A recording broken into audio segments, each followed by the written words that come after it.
Hello, everybody. I see we've got some people joining. We'll give it a couple more minutes and wait for some extras. But people who are logged on just whilst we're here waiting, jump on the chat, give us all a wave. Want to see that you're here. Oh, we've got some hellos. Some highs. Hi, team. Okay, I'm going to throw another question out there whilst we're waiting for a few more to join. Anyone who's online here at the moment, give me a number one if you've done DOE before and know what DOE is. Give me a number two if this is brand new to you. Come on, can we encourage anyone to speak up? Are you a one or a two? 1.5 as well, love it. Loving some 1.5s. Brilliant. So we've got a lovely mix here. Okay, I think we will start to get going. Welcome, everybody, and thank you for joining us. This is our first DOE Office Hours. We're all very excited to have you here, and for myself and Sid to be here to talk to you today and answer some of the questions that you've submitted up. The webinar today is really based around the basics of DOE. There will be two more webinars that will be coming up over the next 2 months. We'll give you those dates at the end of this webinar, where we will touch on the topics of applying your DOEs to specific experiments and digital tools that are available that can help you with DOE. One of the things I guess I want to start with is that DOE is tough to get into. It takes a shift in the way that we think about how we do science. There are a lot of technicalities, and I think on face value, it can come across as being extremely complex. But really it isn't, and it doesn't need to be. The ideas of these sessions is that we can talk through some of those practicalities. We'll answer the questions that you've brought to us, and hopefully that will shed a bit of light on some of these unknowns or where you've got stuck, maybe trying to implement DOE yourself. I'm going to do my best cabin crew, and before we actually kick off with any of the questions, let's do the very boring, very important housekeeping. Let me up the housekeeping slide. There we go. So we are using a brand new webinar software today. We're hoping it all runs smoothly, but if anybody has any technical problems, please reach out to us. You can do that either in the public chat or the private chat, however you feel comfortable. Let us know if you're having any issues. We'd also love to hear any feedback about the platform itself, if you have it either throughout or at the end of the webinar. And my feedback is that the background can't protect my forehead from my background. It makes me very happy. This webinar is being recorded. We will email it out to you afterwards, along with any links that we throughout this webinar that we'll point to for additional context and information that can help you in some of the questions that have been asked. It can also be available on demand from our website. This is an interactive session. Office Hours is really about having a discussion, people coming together, talking. We are a wonderful network of DOE enthusiasts, or those to become such. And so we want everybody to be getting involved on the chat. It would be fantastic as we're going through questions. If for those of you who do know DOE, you are DOE enthusiasts or experts, please also get involved. But feel free to give your answers in the chat as well. This is all about sharing knowledge around DOE and trying to get everybody leveled up and understanding why DOE is so important in the biological life sciences space and why we should really be using it. Please feel free, chat amongst yourselves. There were lots of waves and highs at the very beginning of this, so we're all friends now. Let's chat away. We will be taking any questions that you have throughout the webinar as well, so please add them. If we have time, we will get to them at the end of the webinar, and we'll try and pull as many of those in as possible. If not, we'll try and speak to some of those questions in the upcoming webinars. But please, as I said, anyone on the chat, if you want to answer any of those questions, if people have them, feel free to just get involved. That would be fantastic. At the end of the webinar, we will throw out a short survey to ask about this particular webinar, what you liked, what you did. Please give us your opinion. It helps us make these as best and useful for you as possible and to improve our future sessions. So on that note, let me move on to some introductions. My name's JAJA. I'm going to be your host, presenter, and subject matter expert for DOE today, along with my colleague, Sid. Sid, would you like to say hello? Hello. Who is also our subject matter expert on DOE here at Synthace. And without further ado, we won't waste any more time with intros and who we are. Let's jump into the first question that we had come in. I guess this is a very broad question, and you could do an entire webinar on this, so we'll do our best to speak to it as best as possible. How would you communicate a complex concept such as DOE to a diverse audience? I'm happy to start this one off and then hand over to you, Sid. We often have to do this quite a lot, especially when we're talking to people who haven't discovered DOE before, or they're very new to it. The There's lots of resources out there that can help you speak to DOE. When you're talking to a very diverse audience outside of maybe the life sciences space, as we work in, you want to try and keep yourself to as little technical jargon as possible. Think of analogies, use those analogies, and we'll speak to a couple of those in a minute. But what I will do is hand over to Sid, and he can have a little chat about this too. Yeah, thanks. Yeah, I always like to bring things back to what's very fundamental and what's the big idea, really. So with DOE, for example, that's the best. It's about doing the best experiment you can possibly do, right? So given whatever you're trying to achieve, what's the best way to achieve it? Be that learning or trying to optimize or control something. So, and in pursuit of that, what it's really all about is building on that kind of narrative of what science is. A lot of us learned at school, the idea that you just change one thing at a time. Obviously, that can be very inefficient. If you can do lots of stuff in parallel, you can get more done. So DOE is all about, how do I keep the nice property I get if I change one thing at a time, which is I know how my causes and my effects are related, how the things I change affect the thing I'm changing, and still have that when I'm doing lots of things at once, which of course you might lose if you don't do it the right way. But yeah, I like to always try and help people understand, like, what's the point of all this? What's the big idea? So another obvious sort of point you can make is it's really important to keep your examples quite accessible. I have to slightly apologize for some of ours here. We are mostly focused on biology, so many of our examples in this are actually quite biological. But I think on the next slide, we've got a few sort of more general examples you can find out there in the wild. So yeah, the first one, we want to give a quick shout out to Phil Kay, who does an excellent job of publicizing ideas about DOE and helping people understand it from all backgrounds. So he's got his example of kind of mustard cress growing. So yeah, if you go and look at DOE by Phil Kay, that's a great resource. But we've obviously been doing this a lot ourselves. You see there's cups of tea in the middle. There's a long history of using DOE to do simple things to help people to teach it to people. And so finding what kind of tea you prefer is one example. Close at home, I got to grips with some things and learned the ins and outs of how hard it can be to do experiments, to do DOE experiments by experimenting on cooking and doing sort of Yorkshire puddings or popovers. And then, yeah, in some of our resources, we've also used the example of growing strawberries. So hopefully between those, these are familiar ideas where you can just get to grips with the high level concepts without getting bogged down too quickly. Yeah, and I think, just to add to that, it's when communicating to that broad audience, picking something that is immediately relatable, something that everybody will understand. Even with the Yorkshire pudding experiment, baking, it doesn't need to be specifically Yorkshire puddings, but talking about baking bread, great example. Most people will understand the concepts. Growing plants, strawberries, or the cress, and I absolutely love the cress example from Phil, and the experiments he's been running with his kids throughout the years. Really brilliant content, and makes it extremely easy to understand at least at a high level, the premise of what DOE is about and why it's important, and the sorts of benefits you can get from it. So yeah, just keep it as high level and really relatable, any examples that you do use. I think we'll move on from there. I don't think there's much more to say other than, just try and keep the jargon low when communicating about DOE. So on to question 2. We had a question come in saying, when should I be using, when is the right time to do DOE? Mm-hmm. So yeah, I've had a few versions of this one time or another. I always find it quite an amusing one in some ways, because I think in general, I think of DOE as, how do I do, like I said, how do I do the best possible experiment? So should you always be trying to do the best you can with your resources? Of course you should. So from that point of view, yeah, you absolutely should always be trying to design your experiments. That said, humans, we don't understand everything. There still exist experiments where we don't know the best thing to do necessarily. So there are limits. But honestly, I think most of the experiments that I've seen people trying to do aren't outside the limits of what we do know how to do well. So the basic answer is pretty much all the time. And I'm wondering, Sid, if you've got any examples of explicitly when you might not want to use DOE, like a concrete example.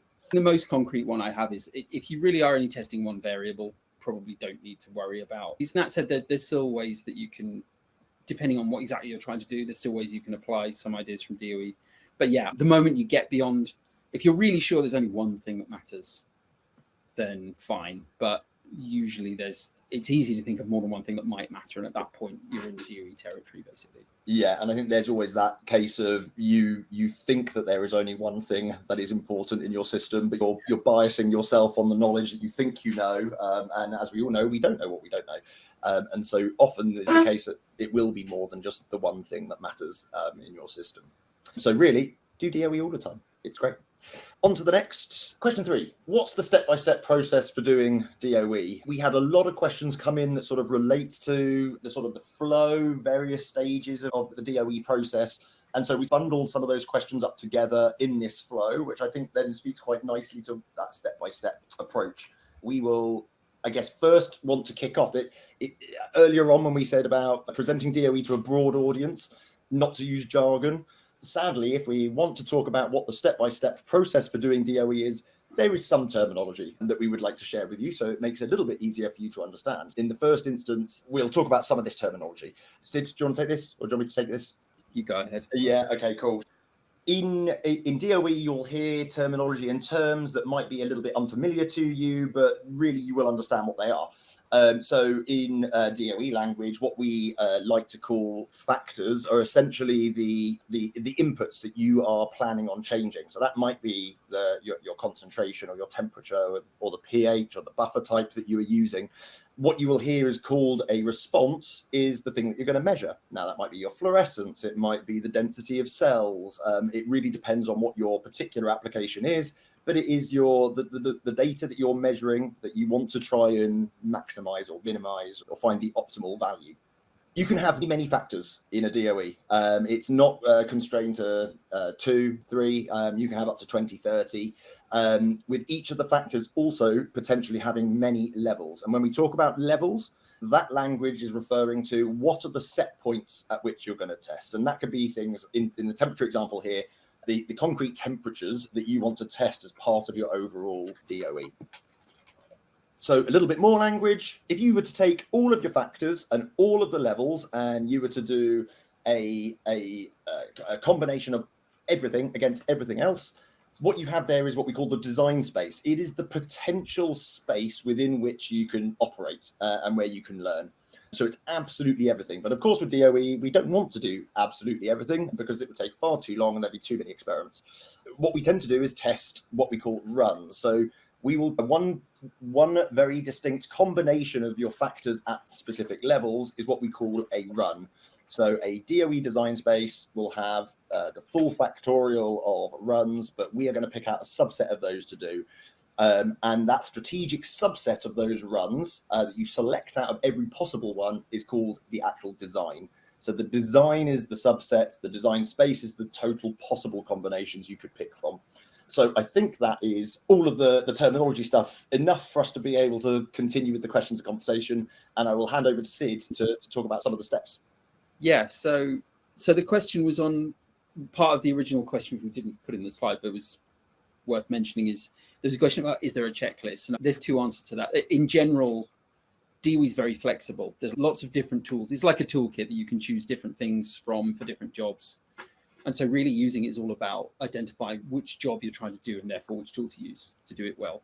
But there are still some very general steps that you always want to go through. And at a high level, the most important thing I wanted to say is you need to start by working out what it is you're trying to achieve, not in a specific experiment, but as a whole. If I'm going to experiment on this system, what am I trying to do? Am I trying to understand it? Am I trying to control it in some way? What's the point of this? You need to work that out right at the start and keep it very clear in your mind. It's possible it can change, but you need to be very clear what your overall objective is. A second thing you want to really get a grip on right at the beginning is roughly what your budget is. How much time, resources, money, etc. do I have to actually do this? Again, doesn't have to be set in stone. You can change these things, but it's really important to have a good idea of these things, because part of the point of DOE is it's about efficiently using resources, and depending on what resources are available, what efficient means can vary. You might, in some cases, be forced to do everything in one go, but usually you want to try and break things up into a campaign, which we'll talk more about in a minute. The third really critical thing is to get a handle on how you're doing your measurements. So as JAJA said, these are called responses in DOE terminology, but it's really all about how do I know what my system of interest is doing. And the quality of your measurements will completely define the quality of your outcome effectively. So if you don't sort those out early on and make sure you know what their limitations are, you're not going to get very far. So that's the sort of the big picture starting point. If you go to the next slide now.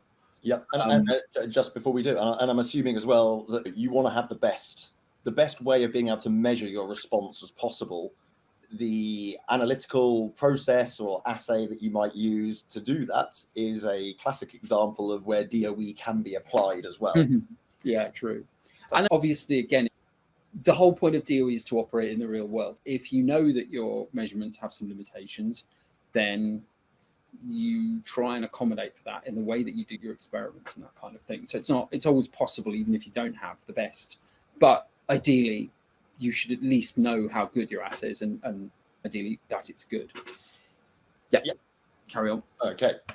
So I'm not going to go into the details of what all these boxes mean specifically now. This is more to try and establish the idea that I mentioned before, that one of the big tools for DOE is that it encourages you to break your exploration of your system down into a series of steps. This is one reason it's worth thinking about your budget ahead of time, is to try and then start thinking about, do I have the time and resources to iterate? Do I have the time and resources to do sequential staged experiments?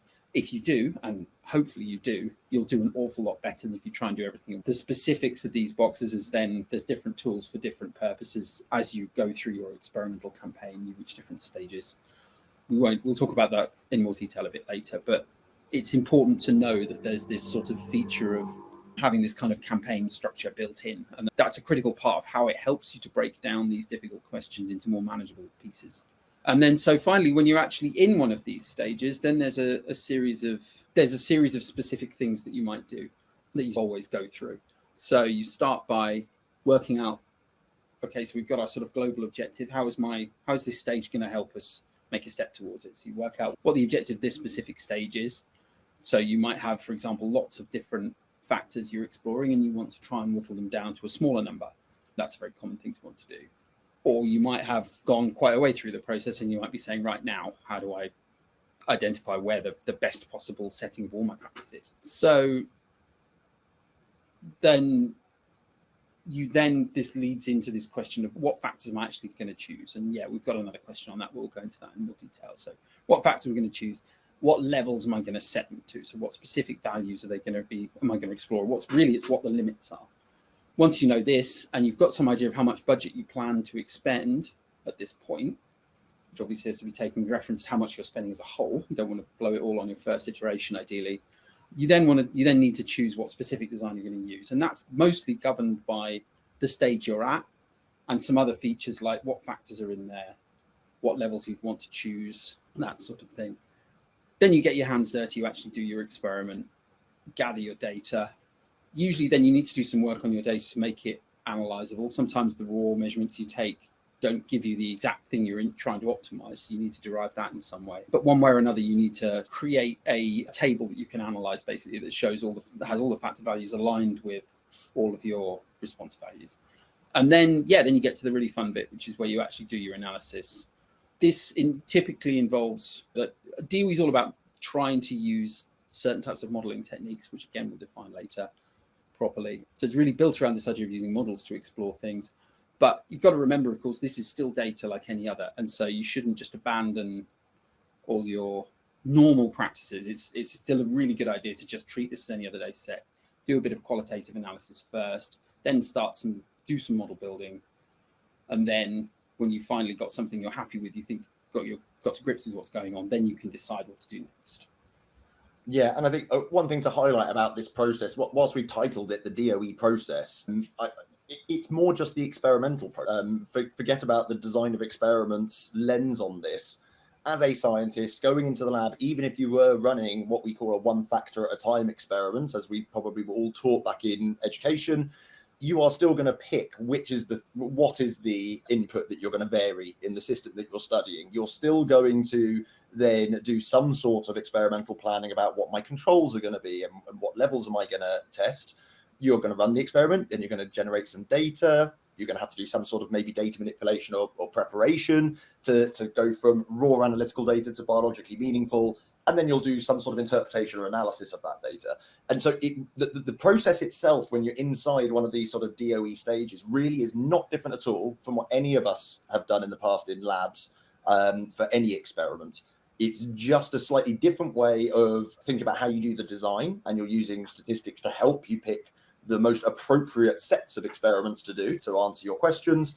And you're able, as we said at the beginning, to look at multiple factors all at the same time and see the interactions between them.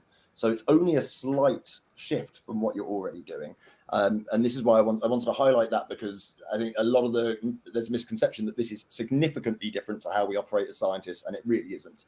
A lot of this content around the step-by-step process of DOE we have spoken to in great detail. So our colleague Steve gave a fantastic webinar a couple of years ago, and we'll point you to this, and we'll share the links to this webinar so you can go and check that out if you want to see this in more detail. But he really picks apart that step-by-step process from beginning to end with an actual application. So it's really worth a watch there if you want to learn a little bit more and a lower level of detail than we have the time to go through today. But yeah, please, if you have the time, go and take a look. So on to question 4, which is relates to this question of the step-by-step process, and it is a part of the process of DOE. We had a question come in which was a little bit broader than this, but for the audience member who asked this question, we will break the second part of this question out into a later webinar where it's more appropriate to touch on. I think we will very briefly maybe speak to blocking here now, but the question was, I would be interested to hear about your views and tips on retrospective analysis. Yes, this is an interesting one. As I'd normally think about it, retrospective analysis is like this complementary activity to what we're talking about mostly here, which is doing experiments, right? So retrospective analysis is typically what you do when you've got some observational data. So it's data that you haven't either generated with a specific experiment, or perhaps you've amalgamated it from lots of others that were done in different ways. So in some way or another, there's potentially biases in that data set. You most likely haven't observed some parts of the space that you're trying to characterize. And so really that's usually why you'd want to then do an experiment. Okay, this looks interesting, but we haven't explored over here. Let's go and try and experiment about it. And so really that, from a DOE point of view, you're typically trying to build on these sorts of observational studies, past data that you've got. And really, so what the function of these has here is to help you understand what factors you might choose and how to set them. It's always a bit of a delicate balance between trying to explore different things but also trying to take into account past knowledge. You want to treat this stuff with a little bit of skepticism, but at the same time, you shouldn't ignore it entirely. Otherwise, you just make your experimental search a lot harder. It takes a lot longer typically. Yeah, I think, some of the retrospective analysis, if you've already got data around a system, but it's not structured in a way that you can do a DOE styled analysis. It's one of those stages that you may have seen earlier on in all the cubes side by side. One of those stages is scoping. And scoping is a sort of small scale experiments that you might have run up front to give you an idea of what the extremes of your factor levels might be. What might be actually possible to do in a DOE, and you can think of this sort of data that you've collected, rather than from a retrospective analysis point of view, having it feed into and help guide what your first DOE experiment might be, so you can start exploring the other spaces around that data set that you don't have any answers to. On to the next question. How do you pick which factors to use, and how do you prioritize one factor over another? Yeah, so this is usually one of the earliest questions you store in our stage diagram. It's nearly always easy to think of loads and loads of possible things you could change, usually more than you can possibly experiment on. And so one of the processes you tend to try and run early on is a kind of structured brainstorm. So you see that in the slide, this is what's called an Ishikawa diagram. And the idea of this is to subdivide your possible factors into different categories, and then then you try and elicit all the different ways that you might try and investigate how your system behaves. Miss something out, and then after that you're typically then going to have to whittle them down to a number that you can actually investigate given your budget. That could be easier or harder depending on how much budget you've got, but it's also partly about some factors. Not all factors are equal, right? Not everything is equally easy to change. Some things could take an awful lot of time.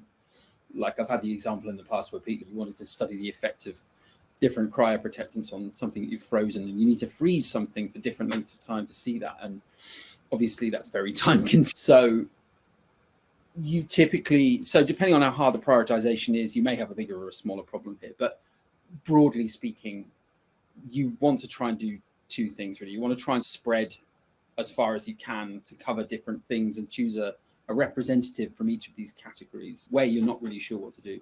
But where you do have past information, this is where you can really use it. So yeah, it's as long as you trust the information you've got, this is a good reason to. Past experiments have always shown you need to use a particular plasmid. You probably don't need to investigate whether changing plasmid is important. If you know you've got a good solution to that, you can probably cast that out immediately. But similarly, if you know that, say, I don't know, the concentration of something, your inducer, really matters, but it changes every time, then you need to keep that in because you've got to optimize it.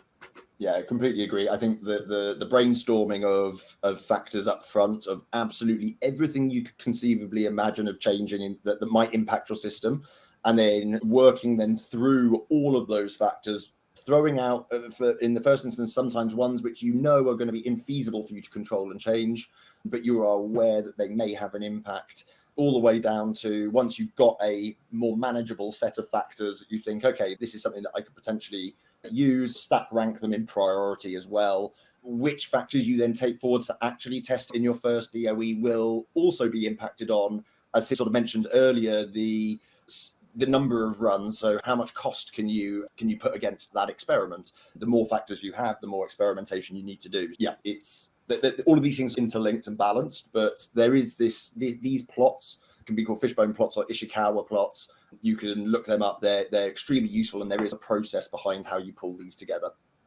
Oh, very quickly before we moved on, the other thing I wanted to mention was you've got to bear in mind that you're doing an experiment because you don't understand things. You've got to be prepared for the fact that you might get some of these wrong. You might miss some things that are useful. You might include some stuff that isn't useful. That's fine. The best thing to do is to try and leave a bit of budget behind against that possibility when you're very early on. So you've got a chance to do another experiment and maybe include some things you didn't before. Yeah, that's a great shout. Okay, on to the next. Question 6. How do I know the resolution level based on my design? For a particular design, how do I know which are the confounding factors? Yeah, this is getting more into the sort of technicalities. So yeah, I don't think we should dwell on this too much, but I thought it was a good opportunity to mention a couple of bits of terminology and a couple of conceptual things. Yeah, so just as a reminder, the design is usually a subset of all possible runs you could get by taking all possible combinations of levels of your factors. So next slide, please. So the interesting thing is that as you start to take a smaller and smaller subset, you start to introduce some correlations between the levels of the factors that you're investigating, or perhaps their combinations. You'd usually use a tool a bit like this to help assess where you're starting to see problems by doing that. So this is like a little two-dimensional matrix that shows the strength of the correlation between any pair of factors. So it's pretty easy to derive it yourself, although stats packages will just do it for you. So it's just literally taking the correlation between all the values you've set for factor A, say, and all the values for factor B. So the correlation between those two columns. They often look a bit like this. So here we've got 5 factors, A to E, and there's no correlation between any of those factors and each other. They're all perfectly correlated with themselves, obviously by definition. Also, you can see this should be symmetrical, right? So it's because the correlation between A and E is the same as the correlation between E and A. So in this case, this is what you want as a very bare minimum for your design typically. So none of the main effects, none of your factors are correlating with each other. If we move on. So now in a hypothetical example, if you took a very small subset of your space, you might end up introducing this perfect correlation between factor C and A. So you can't then tell in your analysis if A seems to be making a big difference to your response. You can't tell if it's actually A or if it's actually E because they're perfectly correlated. And that's what's called confounding. So that's what that concept means. That situation we just saw isn't very common. It's a really dreadful design if you see these factors, these main effects directly correlating with each other. A more normal situation is like this. So apologies, I've slightly truncated this matrix just to keep it large enough to see. But the idea here now is we've also included interactions between terms here. So we've got the interaction between A and B and A and C. And so now you can see there's a correlation between, or a perfect correlation between the effect of A and the effect of A's interaction with C. So that's a much more normal kind of situation. That's normally where you would start to see confounding, but usually because you're doing DOE because you want to see these interactions. So even this isn't terribly good. Next slide. The other thing I just wanted to quickly mention is those sorts of perfect correlations typically are a feature of the sort of more classical designs, like factorial designs. If you're starting to do some of the more kind of modern designs where you're doing some kind of optimization to derive the design itself, you're much more likely to see this situation where factors are actually correlated with each other, but they're not perfectly correlated. So this is actually quite different in its interpretation and how it affects things. It's a bit beyond what we need to go into here about the difference, but just in case you see this, you can understand what it means. So a quick question for me there, Sid. If that partial confounding there, let's say it's 50%, so all of these squares have numbers associated with them, and that is 50%. What does that mean in just like natural language if you were to explain it? So when you do your model, 50% of the time, you might be able to work out, say, and 50% you wouldn't, or? No, it's a bit hard to use the specific 50% value, but broadly what it means is the higher that correlation is, the stronger the signal needs to be sure it's there. If you saw the effect of A being very large, you'd probably still be okay. But as it gets smaller, and if that correlation is quite high, you won't be able to tell that it's really there. So it's not really about telling them apart anymore. It's more about how well you can detect either one. Yep. So it's like a noisy neighbor thing. They're like polluting each other. Yep. Interfering. Perfect, thank you. Okay, we'll move on to question 7. How do I do analysis in my DOE? I've heard of modeling, but I'm not sure what it is. Yeah, huge question. I definitely can only briefly scratch the surface, but yeah, scroll on. So I think the thing to bear in mind is, what's the big picture kind of thing here? And the idea is basically that what you've got is something, we use a black box, could be anything. And all it's going to tell you is you put in your inputs, like what all your factor level combinations were, and your measured responses, and you get out a prediction of what those responses should be. Now, that might not sound very useful, but the key point is that as well as telling you what the responses should be where you've actually measured them and you can compare and see how well the model's doing, you also can potentially predict them pretty much anywhere else. So that means you can do all sorts of useful things like figure out where the best possible setting might be according to this model, depending on what model you've built. So that's the big picture idea, is you're just trying to create something where you understand you can use it to get more stuff out than you put in some way. And for many models, like the ones shown here, you also have some kind of structure to them that you can interpret, which you can then use to try and understand actually what's going on in a bit more detail. Obviously, all models are wrong, but this is how they can be useful, to paraphrase George Box. But yeah, so DOE, a lot of the sort of DOE we're talking about tends to be based on the idea of these linear statistical models. So they start out as the very familiar fitting a straight line to something on the left. But one important thing to know is that linear models don't just fit straight lines. They can fit other shapes too, such as you can see on the right. They can fit a quadratic as well. And so they can actually be very flexible, and there's other ways to extend them to be more flexible. But one great thing about these is that you can see that internal structure. You can look at, say, how big that m is on the left, and therefore how big the slope is. And that's extremely useful because obviously the bigger it is, the more important that factor probably is to changing your system. And just a follow-up question on that. So we're here talking about linear statistical models, which I assume are great for when you've got data which is largely linear and can be modeled by a linear representation or a linear equation. What about very non-linear systems? They can often appear in biology. Are there other tools out there that can be used for those non-linear data? Oh yeah, absolutely. If you go back to the original black box I showed, there's any number of possible different models, and there's obviously a lot of research going into different types. For example, Gaussian process models are one very popular choice when you start to get to much less linear systems, and it swings and roundabouts. You need to do slightly different experiments. They can be perhaps slightly less, can be slightly easier to fool. They can be slightly harder to interpret, but they're often the only choice if you've got particular shapes in your data that would be much harder to fit. These sorts of models, these linear models, tend to work best if you're zooming in on a nice behaved continuous region. If you're quite zoomed out and you're looking at your space and it's looking very bumpy, these sorts of models don't work at all. Yep. And talking of Gaussian process models, if you do follow Phil Kay on LinkedIn, I know his post this week was about those Gaussian process models. Go and take a look and read at that as well. Very helpful. So the other thing I wanted to bring out is that modeling, I like to think of modeling itself as a sort of, it's a little scientific process in its own right.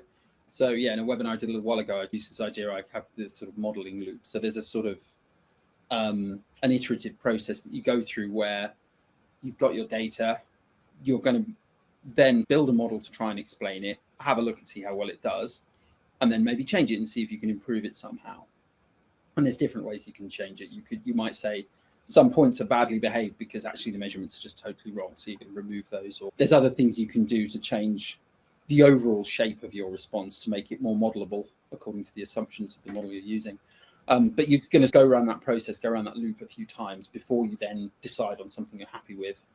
And then you're going to use it in some way to make a prediction. But at every point you're making a hypothesis, you're saying, actually, I think temperature and pH are both important, but I think the way they interact with each other isn't quite what you predict by looking at them individually. So I'm going to put an interaction term between them in as well. That's a hypothesis. You can build a model. You can see if it improves your explanation of the data enough to be worth doing, or if it's not, you leave it out. Oh, yeah. There was a question that came in that I thought was very relevant to this, but our colleague Ross has just answered it, which which I will move on in the interest of time. So question 8. I've heard people talk about DOE being iterative. What does that mean? Yeah, so we return to this slide that we had before. So DOE gives you different tools for different kinds of experiments, and that's what these 5 boxes are trying to depict, basically. So they're ordered in that way for a reason, because quite often in your DOE campaign, you are actually you're starting out with no idea where good places to be in your space are, and you've got lots of possible things to investigate. And so you're going to start off with a scoping iteration where you're just trying to figure out roughly where is interesting to explore. You then move into later stages. So this is where the character comes in. You're using the information from past experiments to inform new ones. And so the next thing you might do is then what's called screening, where you've still got a load of different factors in, and probably most of them don't make much difference. They don't really matter. So you're going to try and identify the significant few from the trivial many, to borrow a quote from a friend of mine. There's other reasons you can iterate too, though. So it's part of the motivation for this is usually a lot of the time what you're trying to do is optimize something.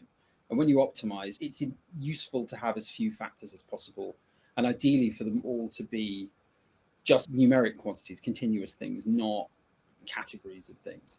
So one of the things you're trying to do is get to the point where you can optimize. If you've still got a lot of factors at the point you're trying to do it, it's very expensive in terms of experimental effort. So normally you need to whittle things down and find a good place to do the optimization before you then spend those resources on actually doing it. And so that's what this iterative process is trying to lead you into most of the time. And then finally, it's a good idea I think somebody mentioned checking their results. One thing it's always good to do is leave a little room to double check the results of your optimization at the end with this sort of so-called robustness. Sorry, JAJA. No, fine. I was just going to say on that point that you made about it's best to have numerical quantities as factors when you get to optimization and not categories. It's not that you can't model categorical factors at the optimization stage, right? It's more the case that by having multiple categories with multiple choices within them, it really does amplify the number of runs and therefore experimentation you need to do. Yeah, that's exactly. Yeah, it just makes it way more expensive. You usually have to, if you've got a category with 2 levels, then you then double the number of runs you need to do, basically. Yeah, perfect. Thank you very much. On to question 9. I'd be interested to hear about your views on augmentation and blocking. Sorry, this was the blocking question that I was referring to earlier. Even mini DOEs can be too long to perform in one go.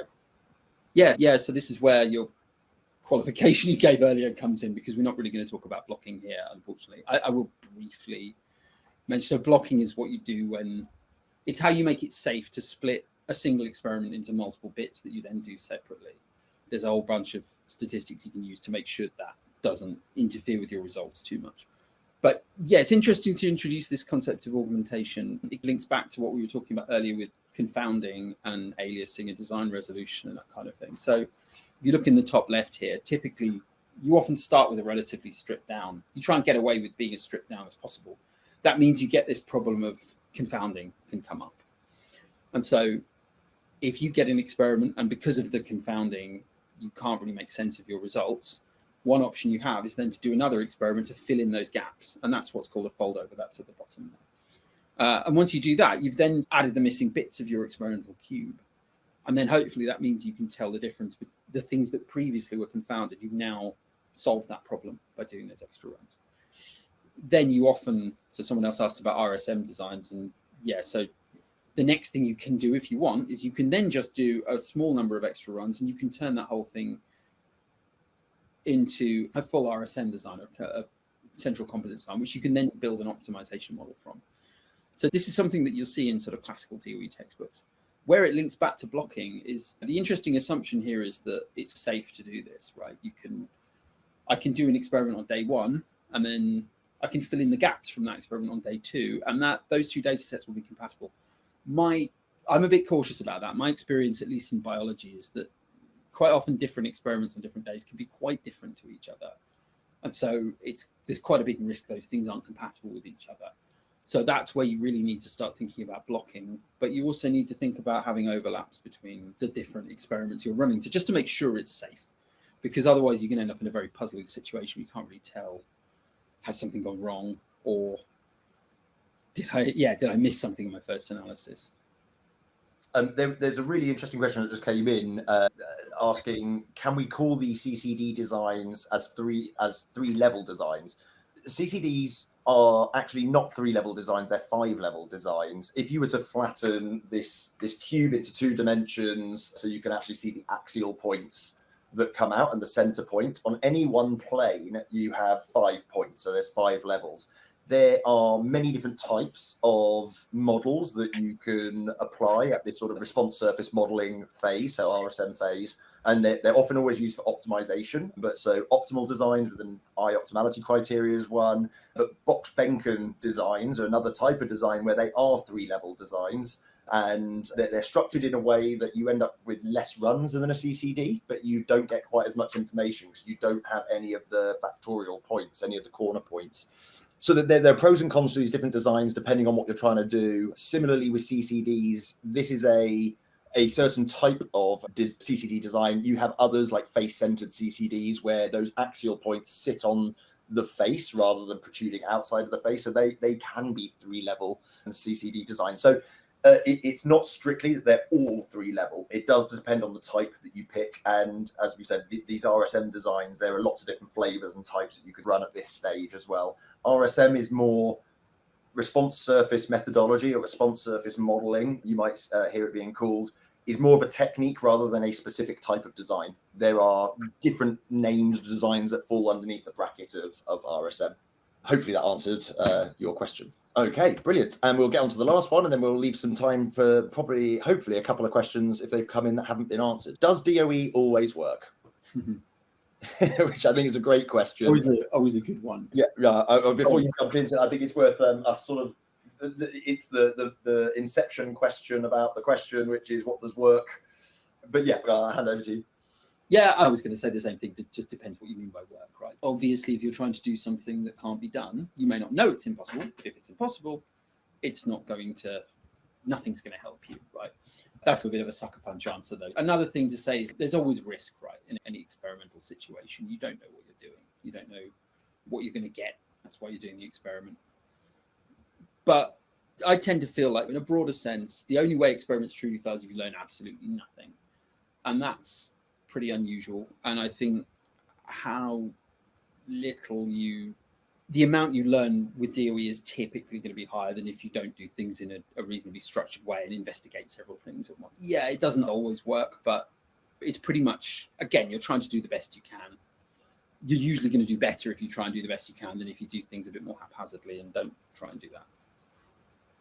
Yeah, I think this idea of in publications, peer review publications, no one ever publishes the negative results. They only publish the stuff which, I'm not putting inverted commas to play down any of the important work that gets published, but it worked in that scientist's hands at that particular time. Often the inaccurate way that experiments are expressed in written up methodologies means you're missing the tiny details that often are the things that make the difference.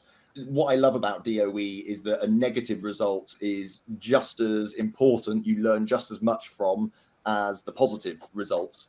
And certainly from a perspective of if you learn that none of your factors at none of the levels or combinations work at all, it seems like there's nothing that's going to work to optimize this. So stop wasting your time doing experiments and maybe go back to square one and think about a new route or concept. So it's like helping you make that go or no go decision on whether there is any route to optimizing a process or assay is extremely useful. Even if half of your design does work and half of it doesn't, you've instantly learned that the stuff that didn't work, it's not important in terms of impacting your response of interest. Yeah, this question it's a good one. It's, in my opinion, always better. A DOE will always give you better results and better learnings about your system than if you were to continue doing one factor at a time approaches and experiments. Fantastic. With that, we've got through the majority of the questions that came in that really fell into this sort of DOE basics category. Oh no, last one. Can you recommend a good statistics book for DOE? Yeah, this is a very short answer. Yes, we can recommend 7 actually, or more than 7. So yeah, I wrote a blog post about this a year or so ago. So yeah, check that out. I will send some links around. One slight failing in these books, if you're a biologist, is there's not that much that talks about biological examples really in there. So we've tried to plug the gap a little bit. So we've got our own little introductory biologist guide, and we also did a little knit-a-day email course trying to cover some of the fundamentals with biological examples too. Yeah, check those out when you get the links and let us know what you think. And yeah, our colleague Magda has also posted that in the chat here as well, the link to that blog post. So you can go and have a look at some of those right now if you want to. So last bits of the webinar. Thank you again for everyone, and especially for the participation in the chat. There's been lots of back and forth. It's absolutely brilliant to see. We, alongside this DOE Office Hours webinar series, we have got a DOE course that you can take via email. It's around 6 minutes a day where we go through the various steps and stages of a DOE and give you some education and tips and guidance on those various different steps. It's quick, easy, very accessible. So if you still want to learn more about DOE, please do subscribe to that. It is extremely useful and a really great place to start if you're first dipping your toes into the water, so to say. So lastly, just a big thank you, Sid, to yourself for answering all those questions. And thank you to everybody for giving us the questions. It's great to be able to talk DOE and see that there's a lot of interest in it at the moment out there. Just to remind again, we have got 2 more DOE office hours coming up in September and October. As I said earlier on, the September the 12th one will be covering more focused on specifically the types of experiments and specific applications. And then speaking a little bit more about the digital tools that are available to us for doing DOE, including our own software, Synthace. So if your questions weren't answered today, don't worry. They probably haven't been answered as they fall into one of these other brackets. I know that emails will have been sent out to you by now expressing which one of these webinars your questions will likely get picked up in. But before we all say goodbye to each other, we've got a couple of questions that did come in. Yeah, there was one about blocking I wanted to quickly pick up on because I thought it was quite a nice one from Olympia. What does blocking do mathematically? Is it assuming there's an inherent source of variability in different blocks that it doesn't pick up variation due to noise? It's variation due to a critical factor.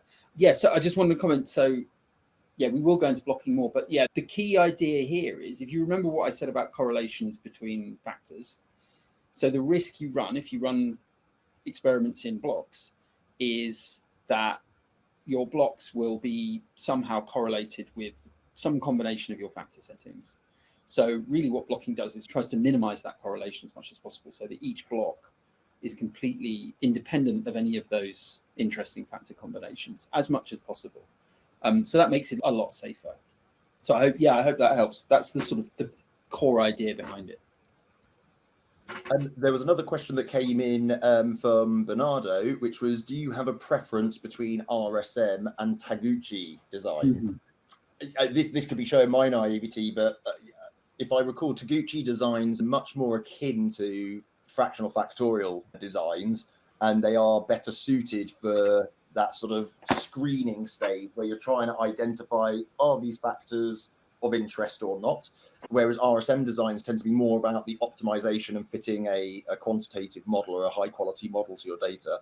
I could be wrong there. There could be use cases for Taguchi in optimization as well. I don't know if you know of any, Sid. Yeah, it's stretching my memory a bit. I have to confess, I spent a while doing mostly RSM type stuff. I've not got much experience directly with Taguchi. I sort of moved straight into optimal territory, basically. I think I wonder if this is more of a philosophical question, though, because it's more like RSM as an approach versus Taguchi's approach. Because if I remember rightly, Taguchi sort of had this concept of inner and outer designs and that kind of thing. So it's like a cross between two design types, and there's a whole sort of underlying idea of quality that goes with it. I always thought it was a good idea. I've not got much experience about it. Yeah, by default, I know RSM well and I tend to go that way. But yeah, I think I've always liked those ideas. Yeah, and I think whenever there's a question about which design is better, there's no set rules about which design you should use within a certain stage. There are different designs which are better for answering those sorts of questions. And there are lots of different ways of doing or achieving the same thing design-wise. And there are pros and cons to the designs. But I think there's also a key point in there that the interpretation of the analysis requires you to be aware of what the limitations of the design are. So actually, if you're experienced with one and always are aware of those limitations, you're probably going to do a bit better anyway. Sorry, there was another one here which I loved. I just wanted to quickly squeeze in.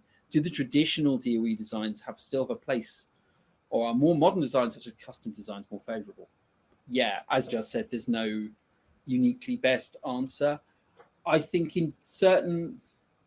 I tend to favor the more sort of custom, more optimal designs, largely because you can make them do whatever you want. And very often, biology typically happens in parallel arrays that are like 96, 384, which are not convenient powers of 2, which means a lot of factorial designs, unless you start combining 2, you're wasting a bit of space, potentially. Being able to say, I want 96 runs, and here's the things I want to estimate with those 96 runs. That makes them, for those sorts of applications, makes them really good. I know some people, mentioning no names, who are very strong advocates of some conventional designs, mostly because they find them very interpretable.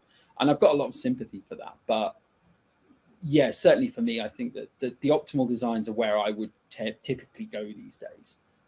Yeah, and I agree as well. I lean towards the optimal designs or custom designs for their flexibility for the system that I'm studying. Yeah, they're extremely useful. And as Sid said, you can get them to do anything. They can be used for screening, for optimization, and depending on how you set them up and the optimality criteria that you use. So they're very flexible. On that note, we have hit the hour. So I want to say a huge thank you to everybody once again. Thank you for getting involved in the chat. We hope you all enjoyed. I think there's an exit poll that is going to be sent around. So please fill in your feedback. Let us know what you liked, what you disliked, how we can make this better. And that would be absolutely fantastic. And with that, I want to say a last thank you and enjoy the rest of your evenings. Thanks, everyone. Really enjoyed it. See you later. Again.